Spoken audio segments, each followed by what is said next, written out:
समझ में आ गया बाबू? तो उपेंद्र किशोर राय चौधरी जो थे, इनका जन्म बताइए तो 12 मई 1863 बंगाल के मैमन सिंह जिले में हुआ था। वे प्रसिद्ध गीतकार, चित्रकार, साहित्यकार और सितार वादक थे। चैप्टर ये कौन सा है? चैप्टर है 5, हिस्ट्री, क्लास 10। ठीक है, देखो, द्वारका नाथ टैगोर के ये क्या थे? दामाद थे। लेखक सुकुमार राय के क्या थे? पिता थे। और महान फिल्म निर्माता सत्यजीत राय के पितामह। उन्होंने वुड ब्लॉक तकनीकी के आधार पर क्या लिखा था? छेले देर रामायण। छेले देर रामायण, ठीक है, छेले देर रामायण लिखा था। आगे बढ़े। ये परंतु इनकी गुणवत्ता बहुत अच्छी नहीं थी, अतः मुद्रण कला को लेकर इन्होंने आयात किया, जिसमें से वह अक्षरों के निर्माण कला में नई तकनीकी की खोज कर सके। इस काल में महारत हासिल करने के पश्चात 1895 में उन्होंने अक्षरों को बनाने का व्यवसाय शुरू किया। मतलब अक्षर ठीक से नहीं लिखे हुए थे इसमें। तो इन्होंने एक नई तकनीकी के अनुसार से, सिद्धांतों के अनुसार प्रकाशन किया ब्रिटेन में। एक प्रकाशन किया ब्रिटेन में, प्रकाशन हुआ ब्रिटेन में, प्रकाशन हुआ। किस चीज का प्रकाशन हुआ? तो उस प्रकाशन का नाम था पेनरोज। पेन रोज, पेन रोज एनुअल, पेन रोज एनुअल वॉल्यूम्स, पेन रोज एनुअल वॉल्यूम्स, ठीक है, पेन रोज एनुअल वॉल्यूम्स, ये था इनका लिखा हुआ। ठीक है, इनका लिखा हुआ ये कहानी। तो छेलेदेर हिमालय किसका? छेलेदेर रामायण, हिमालय ने। छेलेदेर रामायण किसका लिखा हुआ है? उपेंद्र किशोर राय चौधरी। ठीक है, अब प्रकाशन किसमें हुआ था? Pentose, Penrose, Penrose annual volumes, ठीक है, इसमें लिखा हुआ।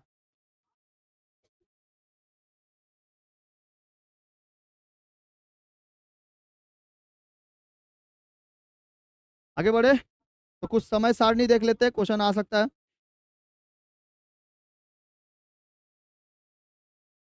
देखो, बंगाल में ना विज्ञान एवं तकनीकी शिक्षा का विकास हुआ। बंगाल में विज्ञान एवं तकनीकी शिक्षा का विकास। तो अगला हेडिंग होगा बंगाल में तकनीकी और तकनीकी और शिक्षा का विकास। तकनीकी और शिक्षा का विकास।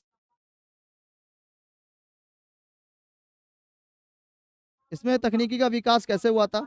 सबसे पहले तो 1784, 1784, 1784 में क्या हुआ था? एशियाटिक सोसाइटी की स्थापना। क्या लिखेंगे? एशियाटिक, एशियाटिक सोसाइटी की स्थापना। ये अब एक लाइब्रेरी बन चुका है कलकत्ता में, बहुत बड़ा लाइब्रेरी है। ठीक है, एशियाटिक सोसाइटी की स्थापना। एशियाटिक सोसाइटी की स्थापना हुई 1784 में। 1823 ईस्वी, 1823 ईस्वी में Calcutta medical and physical society, Calcutta medical and physical society, society, Calcutta medical and physical society. दूसरा है 1856, 1856, 1856 में शिवपुर में इंजीनियरिंग कॉलेज, शिवपुर, शिवपुर में इंजीनियरिंग कॉलेज, बहुत बड़ी कॉलेज है ये, इंजीनियरिंग कॉलेज, इंजीनियरिंग कॉलेज की स्थापना। ठीक है, 1835 कलकत्ता मेडिकल कॉलेज की स्थापना, Calcutta medical college, Calcutta medical college की स्थापना। ठीक है, ये डेट्स याद रखना है। बंगाल में तकनीकी और शिक्षा का विकास हुआ था। बताइए, 1784 में Asiatic society, 1784 Asiatic society, 1823 Calcutta medical and physical society, 1856 में शिवपुर में इंजीनियरिंग कॉलेज, 1835 में कलकत्ता मेडिकल कॉलेज। अच्छा, 1823 में Calcutta medical and physical society की स्थापना हुई थी, लेकिन 1835 में कलकत्ता मेडिकल कॉलेज की स्थापना हुई। ठीक है, याद कर लिया जाए एक बार याद कर लिया जाए। सत्यजीत राय से लेकर उपेंद्र किशोर राय चौधरी। देखो कितना बड़ा नाम है, देख रहे हो, उपेंद्र किशोर राय चौधरी, इसलिए यहाँ पर एक राय मिलता है, सत्यजीत राय। ठीक है, सत्यजीत राय किनका? उपेंद्र किशोर राय चौधरी का, नहीं तो और कहाँ नाम रहता? नहीं, यही नाम, यही नाम है, ये नाम उपेंद्र किशोर राय चौधरी। देखो, अच्छा ये वाला लिख लो, उसके बाद फिर बता दो। तो उपेंद्र किशोर राय चौधरी का जन्म कब हुआ था? 12 मई 1863। बंगाल के कहां पे? मैमन सिंह जिले में। वे प्रसिद्ध गीतकार, चित्रकार, साहित्यकार, सितार वादक थे। ये द्वारका नाथ टैगोर के क्या थे? ये दामाद थे। लेखक सुकुमार राय के पिता, महान फिल्म निर्माता सत्यजीत राय के पितामह। उन्होंने वुड ब्लॉक तकनीकी के आधार पर क्या लिखा था? छेलेदेर रामायण। प्रकाश में कौन सा प्रकाशन हुआ था? पेन रोज एनुअल वॉल्यूम। ठीक है। और ये जमींदार सभा के कौन थे? संस्थापक थे द्वारका नाथ टैगोर। अब देखिए यहाँ पर कुछ हम लोग डेट्स देख लेते हैं जो इनसे रिलेटेड है। ठीक है। बंगाल में तकनीकी और जो तकनीकी तार शिक्षा के विकास हुआ था, बताइए। 1784 में एशियाटिक सोसाइटी की स्थापना। 1823 में कलकत्ता मेडिकल एंड 1856 में शिवपुर में इंजीनियरिंग कॉलेज। 1835 में कलकत्ता मेडिकल और 1821 में संवाद कैमुदी। ठीक है। कैमुदी या कमोदी एक ही है। ठीक है। फिर से और एक बार बताइए। 1784 एशियाटिक सोसाइटी एशियाटिक फिर से और बार। 1784 में एशियाटिक सोसाइटी की स्थापना। 1823 में Calcutta medical physical and society. 1856 में शिव इंजीनियरिंग कॉलेज। 1835 में कलकत्ता और 1821 में संवाद कौमुदी। ठीक है। इसके बाद देखिए, इसके बाद वसु विज्ञान मंदिर। कौन सा मंदिर? वसु विज्ञान मंदिर। चलिए वसु विज्ञान मंदिर के बारे में समझते हैं। वसु विज्ञान मंदिर जो है, वसु विज्ञान मंदिर है, इसको सबसे पहले किसने खोला था? इसको खोला था जगदीश चंद्र बसु। ठीक है। जगदीश चंद्र बसु। कौन? जगदीश चंद्र बसु। ठीक है। कौन खोला था बाबू? जगदीश चंद्र बसु इसके कर्ता धर्ता थे। ठीक है। कर्ता धर्ता कौन थे? जगदीश चंद्र बसु। समझ में आ गया? जगदीश चंद्र बसु, वसु विज्ञान मंदिर के। ठीक है। वसु विज्ञान मंदिर की स्थापना हुई थी 30 नवंबर 1970 को। कब? 1917 में। 1917। यह देश का पहला ऐसा विज्ञान केंद्र था जो पूर्णतः विज्ञान शोध पर समर्पित था। टोटली क्या पढ़ाया जाता था इसमें? केवल साइंस के बारे में पढ़ाया जाता था। और इसका मुख्य उद्देश्य था बंगाल में विज्ञान की प्रगति को बढ़ावा देना। बाद में इसका नाम बदलकर बोस इंस्टीट्यूट रख दिया गया। बाद में नाम क्या बदला गया? नाम बदलकर बोस इंस्टीट्यूट। नाम बदलकर क्या रख दिया गया? बोस इंस्टीट्यूट। ठीक है। बोर्ड इंस्टीट्यूट रख दिया गया, बोस इंस्टीट्यूट। और इस संस्था में अनुसंधान का कार्य होता था। अनुसंधान के विषय क्या क्या होते थे? देखो विषय समझ लो। विषय होते थे मतलब सब्जेक्ट जो होता था, वो सब्जेक्ट होता था एक भौतिकी, रसायन, plant biology, microbiology, biochemist, biophysics और animal physiology, immuno technology, bio informatives. ठीक है। ऐसे बहुत सारे इसमें सब्जेक्ट थे। ठीक है। तो आप लोग याद रखो केवल किसका बारे में? पर्यावरण विज्ञान। ठीक है। और साथ साथ पौधे का जो विज्ञान होता था ना, पौधे का, पर्यावरण, पौधा, तो लिख लो प्लांट बायोलॉजी। प्लांट बायोलॉजी को क्या कहते हैं? बोटैनी कहते हैं। ठीक है। प्लांट बायोलॉजी को क्या कहते हैं इंग्लिश में? ये भी तो इंग्लिश में है, प्लांट बायोलॉजी या बोटैनी। ठीक है। इसके बारे में भौतिक रसायन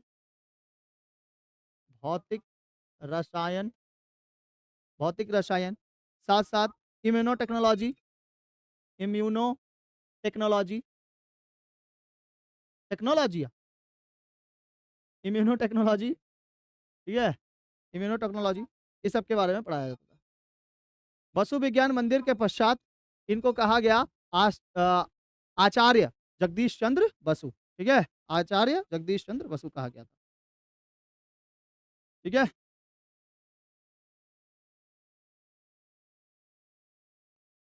कलकत्ता विज्ञान कॉलेज की स्थापना 1914 में हुई थी। कब हुई थी? आशुतोष मुखर्जी के द्वारा। आशुतोष मुखर्जी आशुतोष मुखर्जी किसकी स्थापना किए थे? ये कलकत्ता विज्ञान कॉलेज, कलकत्ता मेडिकल कॉलेज, विज्ञान मेडिकल नहीं, कलकत्ता विज्ञान कॉलेज।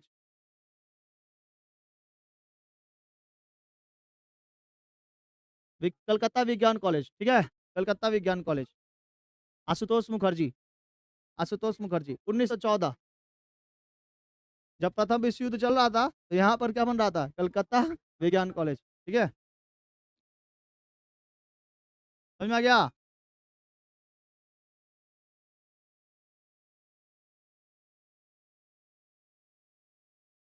इन्होंने ही बताया था किसके बारे में? रमन इफेक्ट के बारे में। किसके बारे में? रमन इफेक्ट। ठीक है? भौतिकी सीवी रमन। सीवी रमन ने किसके बारे में बताया? रमन इफेक्ट के बारे में। किसको बताते हैं? सीवी रमन। विज्ञान की खोज हो रही है, ठीक है?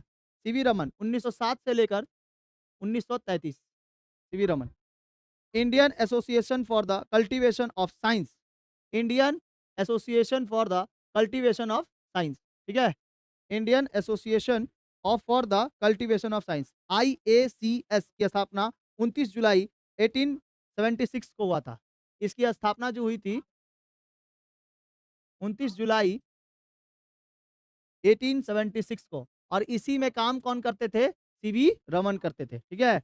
उन्होंने इफेक्ट के बारे में बताया था, रमन इफेक्ट के बारे में। किसके बारे में? रमन इफेक्ट। रमन इफेक्ट। ठीक है? किरणों का परावर्तन कैसे होता है ना, परावर्तन का प्रभाव कैसे पड़ता है किरणों का, किरण मतलब रेज, रेज तो का कैसे मतलब प्रभाव पड़ता है रेज का, उसके बारे में सिद्धांत दिया था रमन इफेक्ट में। ठीक है? तो IACS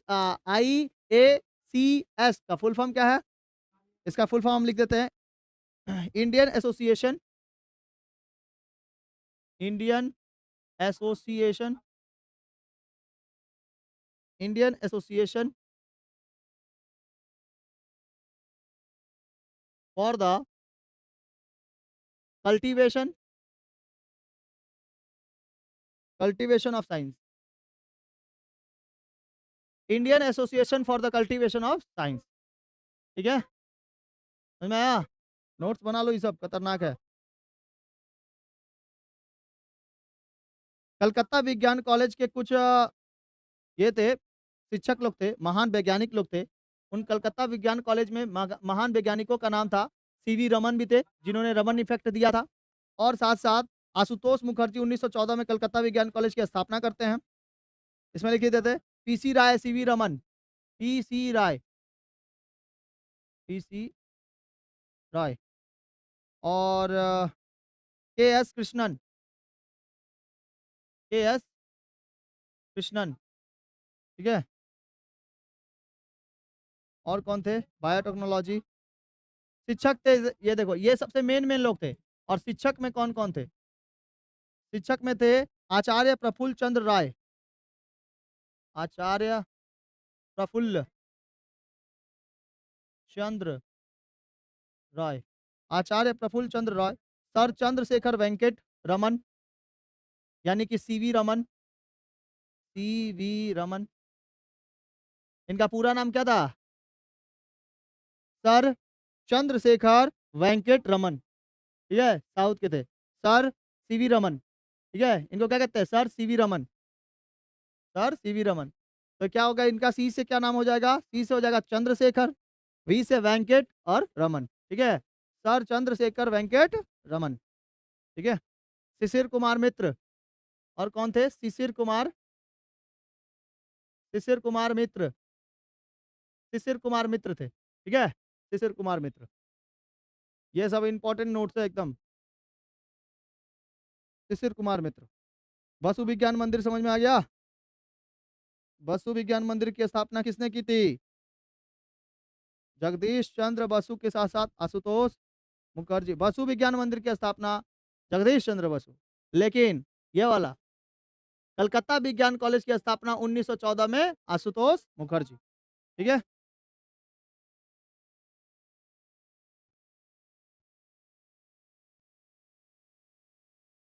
आगे बढ़े।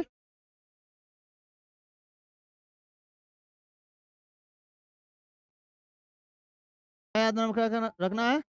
Sir Syed, Syed Ahmad Khan.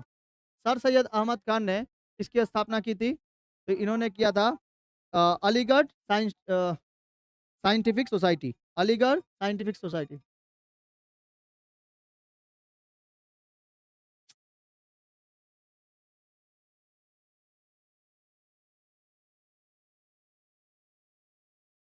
Aligarh scientific society. ठीक है? Aligarh scientific society. ये 1864 1864 अलीगढ़ साइंटिफिक सोसाइटी।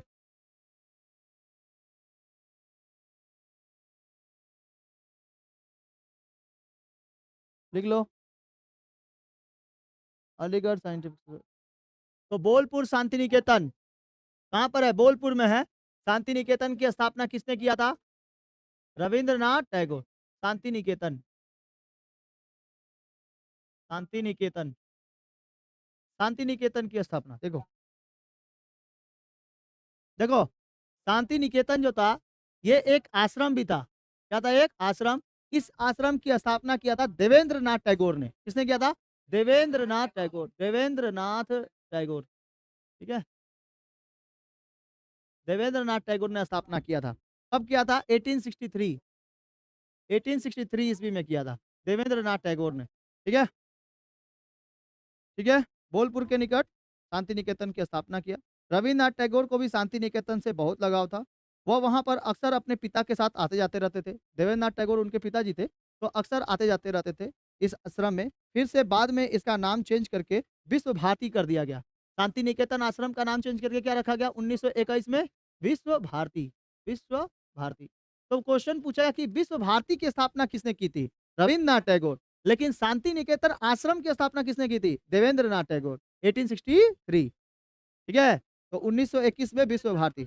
हाँ, नाम बदला हुआ था, नाम बदला था 1921 ईस्वी में विश्व भारती। ठीक है, 16 मई 1922 को इस संस्था में नियम कानून बनाए गए। इसके उद्देश्य के सबसे समक्ष थे पाश्चात्य शिक्षा, प्राच्य शिक्षा, यानी कि वेस्टर्न्स का भी कुछ शिक्षा लेना है, और साथ साथ क्या चीज, अंग्रेजों ने जो शिक्षा दी है इंग्लिश पढ़ने का, अंग्रेजी पढ़ने का, क्योंकि बिना अंग्रेजी पढ़े तो आप उसके कैटेगरी में काम ही नहीं कर सकते, इसलिए अंग्रेजी पढ़ना जरूरी हो जाता था। तो शांति निकेतन में अंग्रेजी शिक्षा, हम लोग के आयुर्वेद की शिक्षा, ये भी शिक्षा दी जाती थी। और साथ साथ किसकी, तो हम लोग जो मतलब ऐसे नॉर्मल पढ़ाई कर रहे हैं ना बंगाली, तो बंगाली में गीत सुनाना, साहित्यकार करना, ठीक है, साहित्य बनना, साहित्य पढ़ाना, नोवेल पढ़ाना, ठीक है, उपन्यास पढ़ाना, ये सब काम चलते थे उसमें। तो कई सारे बुक्स शांति निकेतन में आज भी रखे हुए हैं रविन्द्रनाथ टैगोर के। ठीक है, उसमें उपन्यासकार है, उपन्यास, तो उसी उपन्यास में जन गण मन भी मिलता है। उन्होंने एक गाना लिखा था, नाम क्या था? जन गण मन। ठीक है, जन गण मन अधिनायक जय है, भारत भाग्य विधाता। ठीक है, पंजाब सिंध गुजरात मराठा, द्राविड़ उत्कल गंगा। ठीक है, तो विश्व भारती विद्यालय की स्थापना की गई थी। उसके बाद विश्व बंधुत्व की भावना विकसित करने के लिए विश्व शांति का आधार बनाना था। इस संस्था को सांस्कृतिक संश्लेषण के साधन के रूप में भी बनाना था। साथ साथ इसमें विश्व भारती में कौन आए थे इनके साथ? गांधी जी भी। कौन थे इनके साथ? गांधी जी भी थे। गांधी जी भी आए हुए थे। ये देखिए यहाँ पर है फोटो गांधी जी का, देख लो यहाँ पर गांधी जी है। किस जगह पर? देखो ये रहे गांधी जी, और यहाँ पे कौन बैठे हैं? रविन्द्रनाथ टैगोर। ठीक है, देख गांधी जी का पूरा नाम पूछ रहा है, अरे गधा। ठीक है, अच्छा टैगोर, रविन्द्रनाथ टैगोर ने क्या कहा था? उनका कथन था, जब आप पढ़ाई करोगे तो रविन्द्रनाथ टैगोर के कथन क्या क्या थे। तो टैगोर का कथन था कि सांसारिक बंधनों में पढ़ने से पहले बालकों को सांसारिक, सांसारिक बंधन क्या होता है? शादी उदी करके मस्त रहो, उसी को सांसारिक बंधन कहते हैं।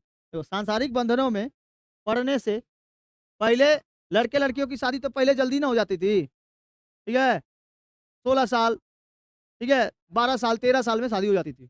लड़कियों की तो, कई सारी लड़कियों की तो शादी 9वें साल में हो जाता था, 9 साल 10 साल में शादी कर देता था। तो इसलिए बोला गया था कि सांसारिक बंधनों से पढ़ने से पहले, पढ़ने से पहले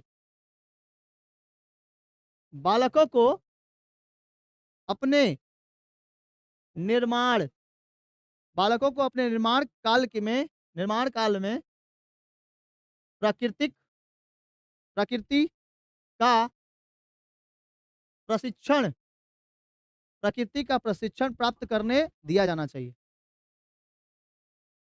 प्राप्त करने दिया जाना चाहिए। ठीक है, सांसारिक बंधनों में पड़ने से पहले बालकों को अपने निर्माण काल में प्रकृति का प्रशिक्षण प्राप्त करने के दिया जाना चाहिए। उन लोग को प्राकृतिक यानी नेचुरल तरीके से, नेचुरल भाव, वे प्राकृतिक को महान शिक्षक मानते थे। वे प्रकृति के ब्रह्मांश देखते थे और अर्थात ब्रह्म के दर्शन करते थे। मानव के संबंध में रविन्द्रनाथ टैगोर ने विचार किए थे। रविन्द्रनाथ टैगोर के मानवतावाद वकालत थी। रविन्द्रनाथ टैगोर के अनुसार सर्वोच्च शिक्षा वही है जो संपूर्ण सृष्टि से हमारे जीवन का सामंजस्य स्थापित होता है। ठीक है, उनका मानना था कि सर्वोच्च शिक्षा वही है जो संपूर्ण संपूर्ण सृष्टि से हमारे जीवन का सामंजस्य स्थापित करता है। ठीक है, शारीरिक विकास, मानसिक विकास, नैतिकता एवं चारित्रिक विकास, विश्व बंधुता का विकास, राष्ट्रीयता का विकास टैगोर के अनुसार व्यापक पाठ्यक्रम के शिक्षार्थियों के संपूर्ण विकास में सहायता बन सकता है। जब आप इसमें ध्यान दोगे, शारीरिक विकास में भी, मानसिक विकास में भी, ठीक है, सभी में साथ दोगे। ठीक है बाबू, समझ में आया? थोड़ा 2-4 को डेट और लिखाना है बस। इसके बाद आज का क्लास इधर ही स्थगित कर देते हैं। इसके बाद बरदौली सत्याग्रह वगैरह के बारे में पढ़ाए हैं आप लोग को? बरदौली सत्याग्रह नहीं पढ़ाए हैं? 1914 से लेकर 1918 तक प्रथम विश्व युद्ध, 1919 में रॉलेट एक्ट के साथ-साथ जलियांवाला बाग हत्याकांड हुआ था ना? जलियांवाला बाग हत्याकांड। 1920 में असहयोग आंदोलन, 1922 में चौरी चौरा हत्याकांड, ठीक है? 1928 में नेहरू रिपोर्ट फाड़ के फेंक दिया गया।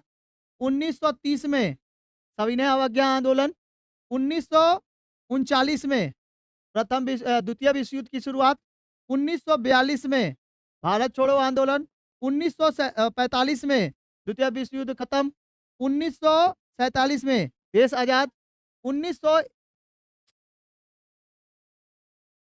यहाँ टिप आ गया शेयर में, दबा गया इसमें शेयर में, तभी ये आ गया। कितना अच्छा खतरनाक चल रहा था, हाँ? डेट लिखते चले जा रहे हैं हम, हाँ? डेट नहीं लिखते चले जा रहे। बताइए तो 1914 से लेकर 1918 क्या चीज? प्रथम विश्व। 1915 में गांधी जी कहाँ आए? भारत। ठीक है, गांधी जी कहाँ आए? भारत। 1911 में बंगाल विभाजन रद्द कर दिया गया। हम शुरू से लिखते हैं फिर से, ठीक है? ठीक है, देखो इधर इधर इधर देखो, ठीक है, इधर देखो। 1905 बंगाल विभाजन, ठीक है? 1911 बंगाल विभाजन रद्द। 1911 से चालू हुआ था, 1912 में क्या हो गया था? रद्द हो चुका। 1915 सॉरी 1914 प्रथम विश्व युद्ध की शुरुआत। 1915 गांधी जी का भारत में आगमन। 1916 खेड़ा सत्याग्रह। 1918 प्रथम विश्व युद्ध खत्म और यूएन बना, यूनाइटेड नेशन बना, ठीक है? 1919 रॉलेट एक्ट और साथ साथ जलियांवाला बाग हत्याकांड अमृतसर में 13 अप्रैल 1919, 13 अप्रैल 1919, ठीक है, याद रहेगा। 1920 असहयोग आंदोलन, 1922 चौरा चौरी हत्याकांड और गांधी जी गिरफ्तार, ठीक है। 1922 में क्या चीज हुआ था? चौरा चौरी हत्याकांड। 22 पुलिसकर्मियों को जला के भूस दिया गया था चौरा चौरी में, उत्तर प्रदेश में। और 1928 में नेहरू रिपोर्ट फाड़ के फेंक दिया गया, नेहरू रिपोर्ट, ठीक है। जवाहरलाल नेहरू के पिताजी मोतीलाल नेहरू ने एक रिपोर्ट जारी किया था अंग्रेजों के पास। अंग्रेजों ने जवाहरलाल नेहरू के सामने ही उनका पिताजी का मतलब जो रिपोर्ट दिए थे वो रिपोर्ट फाड़ के फेंक दिया। जवाहरलाल नेहरू बहुत खतरनाक गुस्सा हो गए। अब बोले कि अब हम लोग को डोमिनेंट स्टेट नहीं चाहिए, अब हम लोग को चाहिए पूर्ण स्वराज। क्या चाहिए? पूर्ण स्वराज। तो मैं तो पूर्ण स्वराज की मांग कर दी एक के बार में। डोमिनेंट स्टेट सब मांग रहा था कि हम लोग अपने अपने जगह पे शासन करेंगे, हम लोग को दे दीजिए। ना ना, अंग्रेजों ने कुछ नहीं किया, पूर्ण स्वराज की मांग कर लिए लोग। बोला हमारा पिताजी का नेहरू रिपोर्ट फाड़ के फेंक दिया, इतना हिम्मत है? हाँ, इतना हिम्मत, रिपोर्ट फाड़ के फेंक दिया। रुको एक काम करते हैं, सभी कोई को ले जाके एक के बार में गांधी जी के साथ बोल दिया कि हम जा रहे हैं स्वराज की मांग करने के लिए, पूर्ण स्वराज, हिंद स्वराज नहीं, पूर्ण स्वराज, ठीक है। एक के बार में पूर्ण स्वराज की मांग कर दिए। तो 19 पंडित जी आए पैरवा लगाते हैं। 1928, ठीक है। अब बताइए 1930 सविनय अवज्ञा आंदोलन। 1931 भगत सिंह, राजगुरु, सुखदेव को फांसी, ठीक है, 1931 में। और क्या हुआ था 1930 में गांधी इरविन समझौता। और 1931 में गांधी इरविन समझौता के साथ साथ 1930 में हुआ था गांधी इरविन समझौता और साथ साथ गोलमेज सम्मेलन। पहला गोलमेज सम्मेलन 1930, दूसरा गोलमेज सम्मेलन 1931, ठीक है। गांधी जी चले गए जिसकी वजह से भगत सिंह, राजगुरु और सुखदेव को क्या हो गई थी? फांसी हो गई थी। और सैंडर्स की गोली मार के हत्या कर दी गई थी। मार दिया था किसने? किसने मारा पता ही नहीं चला था, किसने मारा पता ही नहीं चला था। बाद में अंग्रेजों ने उसी का एकदम मतलब बना दिया केस, इसके ऊपर डाल दिया भगत सिंह के ऊपर कि इन्होंने ही मारा होगा सैंडर्स को। ठीक है, 1931 बताइए। 1900 1939 1939 बताइए क्या हुआ था? सेकेंड वर्ल्ड वॉर चालू। 1942 1942 भारत छोड़ो आंदोलन। 1940 में नेताजी सुभाष चंद्र बोस देश को छोड़कर जर्मनी। ठीक है, किससे मिलने के लिए? हिटलर से मिलने के लिए। किसे? हिटलर से। ठीक है, 1942। 1945 द्वितीय विश्व युद्ध खत्म। और 1947 15 अगस्त 1947 देश आजाद। और 14 अगस्त 1947 कुकुर आजाद। कौन आजाद? कुकुर आजाद है, कुकुर आजाद। हाँ, कुकुर आजाद। ठीक है, वो लोग आजाद हो गए 14 अगस्त 1947। वो लोग खाली मांग करता था कि हमको आज़ादी चाहिए, हमारा अलग देश चाहिए, हमारा अलग संविधान होना चाहिए, हमारा अलग पिता होना चाहिए। तो वो लोग बोला कि हम लोग सबसे पहले क्या बनाएंगे? देश भी आज़ाद बनाएंगे। ले भाई तुम ही खुश रहो, जिसमें तुम खुश रहो। 14 अगस्त को वो लोग मना लिया, अब 15 अगस्त को हम लोग मनाते हैं। आ रहा है 15 अगस्त। ठीक है, याद रहेगा ना? चलो बताओ। 1905 बंगाल विभाजन। 1911 बंगाल विभाजन रद्द। 1914 first world war. 1915 Gandhi ji का आगमन। 1916 खेड़ा सत्याग्रह। 1918 फर्स्ट वर्ल्ड वॉर खत्म। 1919 जलियांवाला बाग। नाइटहुड की उपाधि त्याग दिया था किसने? गांधी जी ने। ठीक है, अब बताओ 1920 असहयोग आंदोलन। 1922 चौरा चौरी। 1928 नेहरू रिपोर्ट। 1930 सविनय अवज्ञा आंदोलन। 1931 द्वितीय गोलमेज साथ भगत सिंह राजगुरु सुखदेव को फांसी। 1939 प्रथम सेकेंड वर्ल्ड वॉर की शुरुआत। 1942 भारत छोड़ो आंदोलन। 1945 सेकेंड वर्ल्ड वॉर खत्म हुआ। 1947। ठीक है, तो नाइटहुड की उपाधि किसको दी गई थी? और रविन्द्रनाथ टैगोर को? तब रविन्द्रनाथ टैगोर को क्या दिया गया था? उपाधि दिया गया था ना? बताइए कौन कौन सा उपाधि? बाबू सुनो ध्यान से। नाइटहुड की उपाधि दी गई थी किसको? रविंद्रनाथ टैगोर को। और केसरे हिंद की उपाधि किसको दी गई थी? गांधी जी को दिया गया था। किसकी उपाधि? केसरे हिंद। केसरे हिंद की उपाधि गांधी जी। केसरे हिंद की उपाधि गांधी जी। और नाइटहुड की उपाधि रविंद्रनाथ टैगोर। ठीक है,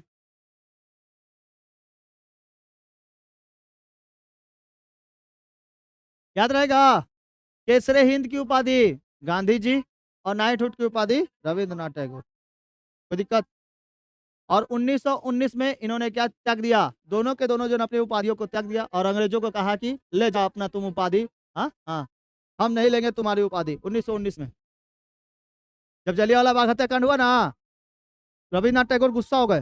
बोले तुमने हमारे देशवासियों को मार दिया। ठीक है, तुम इसी देश में रहते हो, खाते हो, पीते हो और इसी में चेत कर रहे हो। तुम इसी को सारे लोगों को उड़ा दोगे क्या ऐसे ही? इसका एक काम करते हैं, तुम अपनी उपाधि अपने पास रखो, हम अपना संघर्ष अपने पास रखते हैं। ठीक है, और तुमको बताते हैं देश कैसे एकजुट होता है। उसके बाद से तो एकजुटता सभी सभी में आ गया। सब लोग एकजुट होने लगे रविन्द्रनाथ टैगोर के कहने पर, गांधी जी के कहने पर। ठीक है, सभी को एकजुट होने लगा था। चलिए, 1913-14 के लगभग। 1913। ठीक है, अंग्रेजों ने दिया था। तो नोबेल पुरस्कार कब मिला था? पहले नोबेल पुरस्कार विजेता कौन है? रविन्द्रनाथ टैगोर, 1913। ठीक है, हाँ। नाइटहुड की उपाधि रविन्द्रनाथ टैगोर को 1915 में अंग्रेजों के द्वारा, जो इन्होंने बहुत सारी कविताएं नोवेल्स लिखे हुए थे उसके वजह से। और केसरे हिंद की उपाधि गांधी जी को 1915 में, ये पहली बार भारत में जब आए थे यहाँ पर तभी दे दिया था। और इनसे मांग किया गया था कि आप एक काम करिए, हमको हमको बहुत ज्यादा सेना का जरूरत है, हिंदू सेना का जरूरत है, हिंदुस्तान की सेना का जरूरत है, हमको दे दीजिए। इसीलिए दे दिया। हाँ, उसके लिए तोहफा देंगे आपको। हाँ, अरे बाप रे, तो पूरा याद है इसको। ठीक है, नाइटहुड की उपाधि रविन्द्रनाथ टैगोर, केसरे हिंद की उपाधि गांधी जी को 1915। और प्रथम नोबेल पुरस्कार विजेता रविन्द्रनाथ टैगोर कब दिया गया था? 1913। कब दिया गया था? याद रहेगा बाबू? हाँ, त्यागे थे। दिया कब था अंग्रेजों ने? 1915 में। त्याग दिए थे 1919 में। आई भी त्याग दिए थे 1919 में। हाँ, दोनों ने एक ही साथ क्या कर दिया? त्याग दिया। एकदम खतरनाक। 1915 में मिला, 4 साल बाद त्याग। 1915 में मिला, 4 साल बाद त्याग। ले जाओ तुम आप लोग अपनी अपनी अपनी उपाधि ले जाओ, हमको नहीं चाहिए। इसको छोड़ देते आप लोग का ग्रुप में। जय हिंद। बाबू लोग, यहाँ 1928 में तो नेहरू रिपोर्ट फाड़ के फेंका ही गया। साथ साथ 1928 में क्या हुआ था? बारदौली सत्याग्रह। एगो नेता का नाम बताओ, खतरनाक नेता। सरदार वल्लभ भाई पटेल। ठीक है, बारदौली सत्याग्रह का। ठीक है, 4 फरवरी 1928। याद रहेगा। बस इतना रहने देते आज।